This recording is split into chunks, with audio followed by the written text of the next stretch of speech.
Čaute borci, zdravím vás. Toto čo je, jak to tu mám uložené? OK. Bude to v pohode, halo. Tu som, halo. OK. Čaute borci, zdravím vás pri ďalšom novom videu. Dlho sme tu nemali žiadne testovacie video a toto video je teda jedno z nich, takže si to nenechaj ujsť.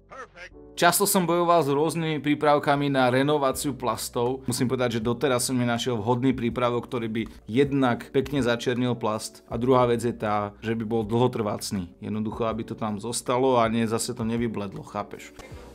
No a preto som objednal tento reštaurátor. Je to teda tento omladzovač alebo reštaurátor, alebo ja neviem čo, jak som to nazval predtým. Jednoducho renovuje to plasty, je to objednané z AliExpressu, prosím pekne. Takže budeme si to testovať, som na to zvedavý. Tento prípravok spolu s týmito vecami mi prišlo, ako som už povedal, z Aliku za 12,69.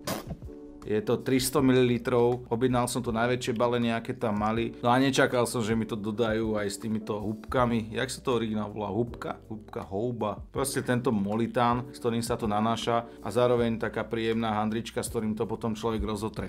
Takže toto všetko mi prišlo za 12,69 a musím povedať jednu vec a to je tá, že na Aliku som toto presne hľadal hlavne kvôli tomu, že na vývare a teda na našom campervágene mám tie vonkajšie plasty a nielen vonkajšie, ale hlavne vonkajšie plasty mám dosť také zošumelé, také vyblednuté, škaredé, tak som sa obhliadal po takýchto nejakých veciach, až som našiel túto vec a musím povedať, že dole, keď som si zroloval, tak som hľadal samozrejme recenzie, lebo už inak ani nekupujem vec. Hľadám recenzie, hľadám originálne fotky od zákazníkov, no a táto vec mala až príliš dobrú recenziu, tak som to rovno objednal. No a je čas teda zobrať tento renovátor, alebo teda reštaurátor plastov a otestovať si ho rovno priamo na aute. No a teda nie je čas strácať čas a môžeme sa rovno na to vrhnúť. Mimochodom mám tu ešte taký strekačik na to.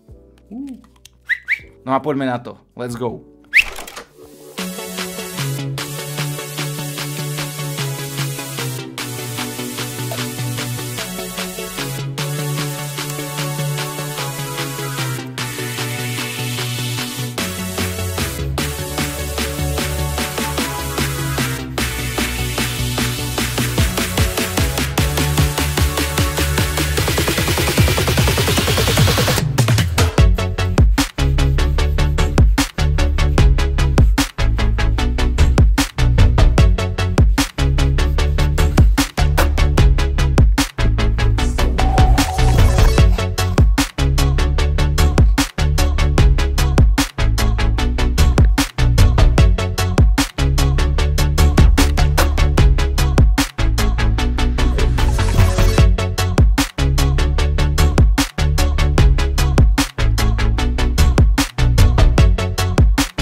Čo poviete? Ja si myslím, že za tie peniaze zázrak. Wow. Úplne nádherne to vyčiernilo tieto plasty. No a teda, ak si stále skeptický voči AliExpressu a si myslíš, že tam kúpiš len samé šity, tak toto je dôkaz toho, že nie, nájdeš tam aj dobré veci, ale samozrejme nájdu sa aj nejaké tie šity. Ale veľakrát som si povedal, že naozaj za pomer cena výkon absolútny strop. Len treba hľadať a pozerať hlavne recenzie, takže to je dosť dôležité.